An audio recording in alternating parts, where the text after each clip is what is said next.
Bonjour les amis, restez jusqu'à la fin de l'histoire et vous trouverez un cadeau à télécharger.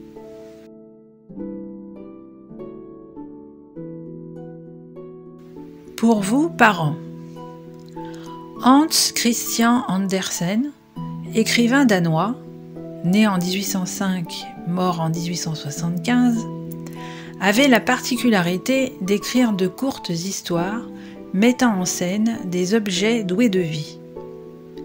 Ici, deux poupées de porcelaine rêvent de vivre une destinée humaine. Mais si l'amour triomphe, il leur sera difficile d'échapper à leurs conditions de jouet. La bergère et le ramoneur.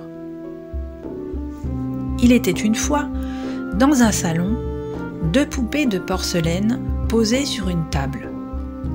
La première était une bergère, avec un chapeau et des souliers dorés. L'autre était un petit ramoneur, avec son bonnet et son échelle. Les deux poupées s'aimaient d'amour tendre. Hélas, quelqu'un d'autre était amoureux de la jolie bergère. C'était un affreux bonhomme avec des pieds de bouc.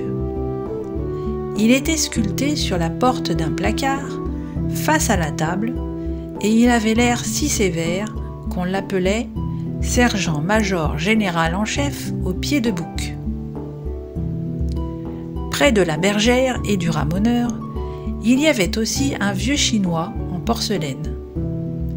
Il était très grand, pouvait hocher la tête et faisait croire qu'il était le grand-père de la petite bergère. Un jour, sergent-major général en chef, aux pieds de bouc, se décide et déclare au vieux chinois : « Je suis amoureux de la bergère. Toi qui es son grand-père, es-tu d'accord pour que je l'épouse ?» Les yeux mi-clos, le chinois hoche la tête pour dire oui. Voyant cela, la bergère s'écrie : « Mais grand-père, je ne l'aime pas. » « Ça ne fait rien, dit le vieux chinois. Il est riche, il possède tout ce qu'il y a dans le placard. »« Mais je ne veux pas me retrouver dans ce placard tout noir, pleure la bergère.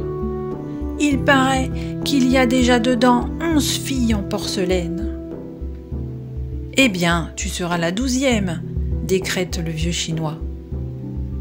Aussi vrai que je suis chinois, tu l'épouseras ce soir à minuit. » Et pour montrer qu'il ne changera pas d'avis, il hoche la tête et s'endort. Désespérée, la bergère chuchote au ramoneur : « Je ne veux pas épouser cet horrible bonhomme à pieds de bouc.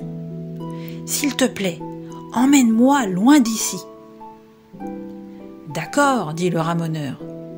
Suis-moi. » Sans bruit, le ramoneur montre à la bergère comment descendre de la table en s'accrochant aux feuilles et aux fleurs qui décorent les pieds. Mais à peine ont-ils touché le sol que sergent-major général en chef aux pieds de bouc se met à crier : « Il se sauve, il se sauve ! Vieux chinois, réveille-toi !» À ce cri, le chinois se réveille et tombe de la table. Vite, le ramoneur entraîne la bergère jusqu'au poêle. « En rampant dans le tuyau, dit-il, nous atteindrons le conduit de la cheminée. Et grâce à mon échelle, nous gagnerons le toit. Es-tu sûr d'y arriver ? » « Oui, répond la petite bergère. Sitôt dit, sitôt fait. Les amoureux se glissent dans le tuyau du poêle. Puis escalade l'intérieur de la cheminée. Le ramoneur encourage la bergère. « Regarde les étoiles là-haut. Encore un effort, on y est presque. » Lorsqu'ils arrivent enfin sur le toit, ils sont noirs de suie. Épuisée, la bergère s'assied pour épousseter sa robe. Elle regarde les toits des maisons et les milliers d'étoiles qui brillent dans la nuit. Et soudain, elle se met à pleurer. « Qu'est-ce qu'il y a ?» demande le petit ramoneur. Tu n'es pas contente? Le monde est si grand, j'ai peur. Je t'en supplie, ramène-moi sur notre table, murmure la bergère. Alors, le ramoneur pousse un gros soupir, reprend son échelle, et les fiancés redescendent par le même chemin. Lorsqu'ils ouvrent la porte du poêle, il n'y a pas de bruit dans le salon. Ils s'avancent, et aïe, ils voient le vieux chinois étalé par terre, cassé en 3 morceaux. « Pauvre grand-père !» s'écrie la bergère. « Sa tête s'est cassée. »« Ce n'est pas grave, » répond le ramoneur. « On pourra le réparer. »« Tu crois ? Oh, j'espère. Sinon, je ne me le pardonnerai jamais. » Alors, doucement, les fiancés retournent sur la table du salon. Le lendemain, quand la maîtresse de maison trouve le vieux chinois cassé, elle le répare en recollant les morceaux. Ça ne se voit presque pas, sauf que le grand-père ne peut plus hocher la tête. Et sais-tu qui cela fait le plus enrager? Le sergent-major général en chef au pied de bouc.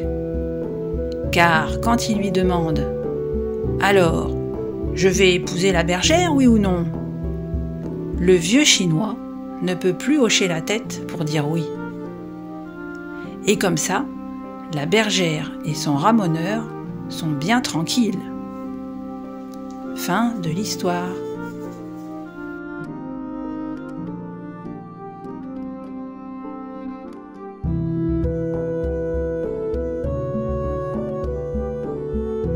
Et pour ne louper aucune histoire, vous pouvez vous abonner à la chaîne, activer la cloche pour être informé des nouveautés et mettre un pouce en l'air. À très bientôt les amis!